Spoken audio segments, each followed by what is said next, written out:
When you think of Marcus Aurelius, a pretty specific image comes to mind, right? The philosopher-king, super calm and composed, writing about virtue and death with this almost inhuman tranquility. He's the Stoic ideal. It's quotes just like this one that have defined his public myth for literally 2,000 years. They paint this picture of a man who totally mastered his emotions, who stood unshaken by all the chaos in the world. It's inspiring, for sure, but also kind of intimidating. Okay, so let's really dive into this, because behind that composed philosopher, there's a whole other Marcus Aurelius, one that his famous journal, the Meditations, only gives us a glimpse of. And that man is way more human and, honestly, a lot more helpful for us to learn from. To get to the real man, we first have to look past this perfect, impenetrable myth that has grown up around him over the centuries. The Marcus we meet in the Meditations, well, that's the man he was trying to be. But if you dig into the fragments of his personal letters and the brutal context of his reign, you find the man he actually was, a man wrestling with grief, frustration, and doubt, just like the rest of us.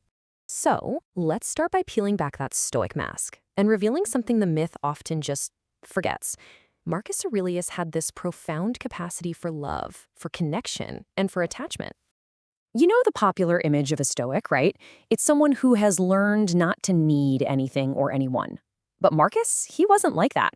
He didn't see affection as some philosophical failure to be overcome. He totally embraced it as an essential part of a full life. Before he was emperor, he had a teacher named Fronto, and their surviving letters are just incredibly revealing. They're warm, they're playful, they're vulnerable. Marcus writes about missing his friend, about enjoying a beautiful day, about the simple things. This isn't the writing of a man detached from the world. It's the writing of someone deeply, deeply engaged with it. And his capacity for loyalty? He showed it in a way that was completely unheard of. The moment he became emperor, he did something nobody had ever done. He made his adoptive brother, Lucius Verus, his equal and co-emperor. Now, this wasn't some political necessity. It was a pure act of trust and love. And they were total opposites, Marcus the philosopher, Lucius the partier, but their bond was completely genuine.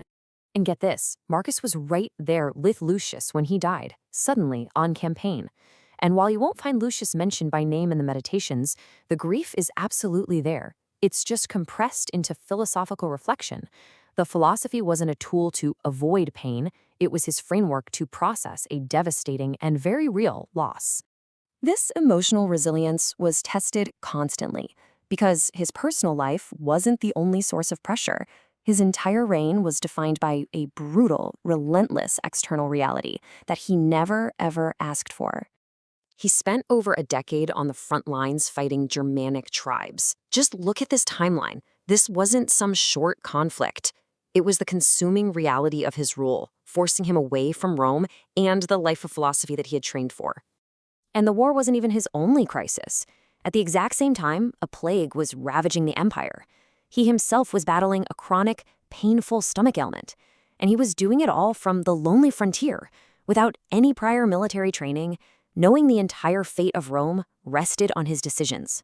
So here's the crucial point. We have to completely recontextualize the Meditations. These were not calm reflections written in comfort. They were a survival tool, written at night, in a war tent, by a man who is exhausted, in pain, and surrounded by death. That calm he's so famous for, it wasn't his default state, it was a hard-won achievement. And if you look closely at his private writings, you can actually see the effort. You can see the moments where the mask slips and the man underneath shows right through. I mean, how incredibly human is this? The great philosopher-emperor sometimes just did not want to get out of bed. He literally had to remind himself of his duty, to argue with himself just to face the day. He wasn't immune to exhaustion or that desire to just let someone else handle it for a while. He also gets frustrated with people. He complains about being surrounded by mediocrity, by people who just won't act rationally. This isn't some serene sage floating above it all. This is a manager, a leader, dealing with the daily grinding irritation of human imperfection. And that's really the key. The Meditations are not a diary of his feelings. They are a record of his practice. He was writing to himself, reminding himself of the standard he was trying to meet, and documenting just how often he fell short. But all of this, the war, the illness, the frustration, it all kind of pales in comparison to what was likely his deepest, most personal pain, the failure of his own son. Marcus broke the tradition of the good emperors and chose his biological son, Commodus, to succeed him.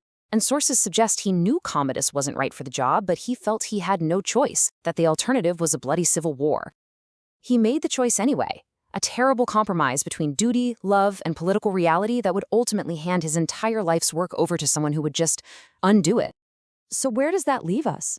What does all this mean? It means we need to reframe his whole legacy. His true greatness wasn't in being a perfect stoic.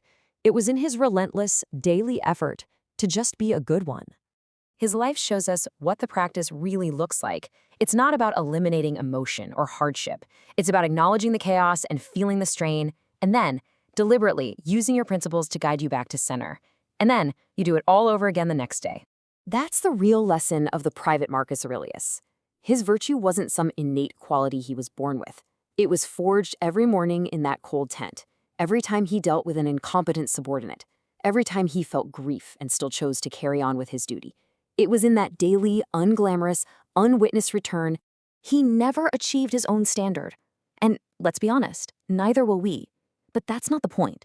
The point is the practice. The goal isn't perfection, it's the return.